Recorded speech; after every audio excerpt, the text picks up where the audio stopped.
Christiane Gagnon, députée de Québec, présente depuis 1993. Hier, quelqu'un me disait, oui, vous êtes presque un vieux meuble. Mais je dis, attention, les vieux meubles, ça coûte cher maintenant. Donc, ça le fait sourire.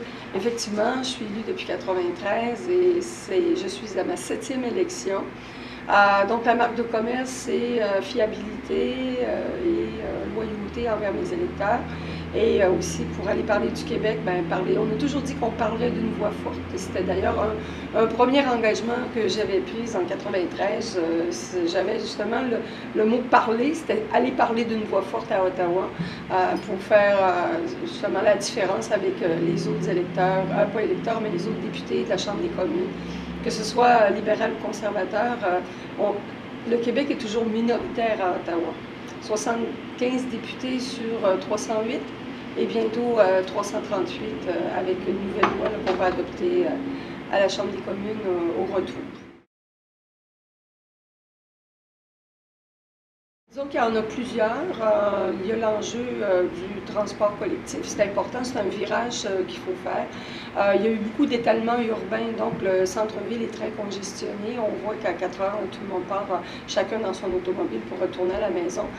S'il y avait un tramway avec des transports aussi communs, autobus qui viendraient les chercher à différents points de service, ça améliorerait en tout cas la circulation dans le centre-ville. Et aussi, par exemple, on a besoin beaucoup de stationnement pour pouvoir permettre aux automobilistes de laisser leur voiture dans des endroits. Donc, décongestionnerait le centre-ville et les alentours du centre-ville aussi, les quartiers, là, où il y a quand même beaucoup de résidents qui y habitent. Ça serait un plus et on sait que Bordeaux a pris ce virage il y a plus d'une dizaine d'années. Et Bordeaux, c'est une ville qui s'apparente avec celle de Québec en population, donc on peut voir, et ça a amélioré toute la congestion dans le centre-ville. Donc je pense que c'est pour la région de Québec et pour le comté, parce que le centre-ville, beaucoup de fonctionnaires viennent y travailler et beaucoup d'entreprises prennent pignon sur rue justement dans mon comté, donc ça améliorerait le système de transport en commun. Aussi, pour un autre enjeu, c'est le logement abordable. Les centres-villes, on sait très bien qu'il y a eu une explosion des prix, des coûts d'habitation. Et pour ceux qui commencent un nouvel emploi, il n'y a pas toujours le salaire. Et ceux aussi qui sont les plus démunis de la société, je pense qu'une aide au logement est importante, qu'on garde en tout cas des prix abordables pour une certaine partie de la population. Donc c'est un autre enjeu de mon comté.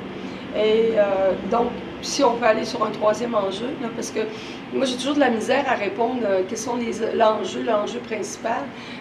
Si on regarde en tout cas le profil socio-économique du comté, il faut tenir compte aussi de tous les besoins, que ce soit pour les jeunes familles, aussi les jeunes. Donc, c'est des débats importants à ramener à la Chambre des communes.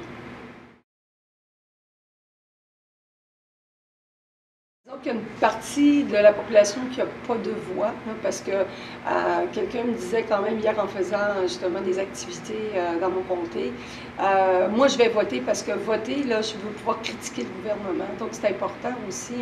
Donc c'est un acte démocratique et en même temps, quand on vote aussi, on suit la vie politique, les débats politiques pendant une élection. Donc peut-être le désengagement aussi, c'est le manque d'intérêt par rapport aux débats qui sont menés par les différents candidates. Par exemple, les jeunes sont beaucoup dans des réseaux d'environnement. Ça ne veut pas dire qu'ils ne font pas de la politique, mais ils pensent faire de la politique autrement et c'est vers d'autres associations où ils vont pouvoir avoir une force. Donc, ils s'occupent de politique, mais différemment, par exemple, que ma génération à moi, où nous, on investissait les réseaux politiques, on était dans les partis politiques. Donc, le Forum Jeunesse, par exemple, au sein des partis, ou les forums jeunesse qui représentent l'ensemble de la population, c'est important parce que c'est une voix et on peut pas passer à côté des demandes des jeunes, quelles sont leurs réalités, quels sont leurs besoins, quels sont leurs défis de demain. Donc, c'est important d'avoir des jeunes qui s'impliquent en politique. Et d'ailleurs, on a besoin d'un renouvellement en politique, de jeunes candidats qui viennent, candidates qui viennent se présenter aux élections. Et le fait aussi que Il y a beaucoup aussi, il y a des raisons pourquoi les jeunes ne veulent pas aussi s'impliquer. Est-ce qu'on donne une bonne image de ce que c'est de la responsabilité d'être en politique? Le rôle de l'image aussi des députés élus, est-ce que ça correspond justement à l'image que les jeunes se font des politiciens? Il y a beaucoup de cynisme par rapport aux politiciens. Puis on regarde aussi, par exemple, quand les politiciens sont élus, mentent à la population, l'outrage au Parlement aussi. Il y a eu un dérapage depuis quelques années, des débats orageux. Donc les jeunes, ils sont plus, je veux dire, c'est peut-être une qualité qu'on leur trouve, ils sont plus cool en politique. Ils aiment les débats, mais ce ne sera pas des débats de personnalité. Et tout à l'heure, j'écoutais à la radio, puis il y avait un commentateur, un journaliste qui disait que aussi à l'Assemblée nationale, les débats aussi dérapent. On a beaucoup de mépris envers peut-être l'opposition. Je pense que l'opposition est peut-être moins bien acceptée. On aimerait avoir un Parlement qui gouverne tout seul sans avoir de compte à rendre à la population. Donc, ce cynisme-là, les jeunes aussi le ressentent très bien. Mais en même temps, il y a un déficit politique quand, par exemple, une partie de la population n'exprime pas par leur voix ce qu'ils veulent, et ils s'attendent d'avoir, en tout cas, de leurs élus. Ben, disons, s'impliquer, je veux dire, je pense que s'impliquer dans un parti politique, c'est important, mais il en faut un certain nombre. Il n'y a pas tous les jeunes qui vont vouloir le faire, mais en même temps, quand il y a des jeunes qui s'impliquent en politique, ben, ça amène d'autres jeunes, ça amène une autre clientèle. Les gens s'identifient à la personne qui s'implique, que ce soit au sein d'un exécutif ou comme candidat. C'est certain que ça amène cette espèce de bouillonnement d'implication qui est nécessaire.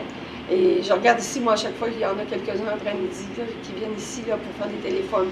Et aussi, quand ça travaille dans une organisation politique, bien, ça amène des réalités en disant, vous n'oubliez pas d'aller faire telle visite ou rencontrer ou justement de parler d'un enjeu qui est important pour nous. Donc, ça serait une première implication qui est importante. Il y a les réseaux sociaux, c'est important. Il y a beaucoup de jeunes qui s'impliquent dans les réseaux sociaux. Environnementaux aussi, c'est une autre implication à un autre niveau. Mais pour nous, on doit avoir, en tout cas quand on est élu, c'est d'aller vers ces réseaux, ces organismes qui apportent aussi une réflexion dans la société. Ça aussi, c'est important de le faire.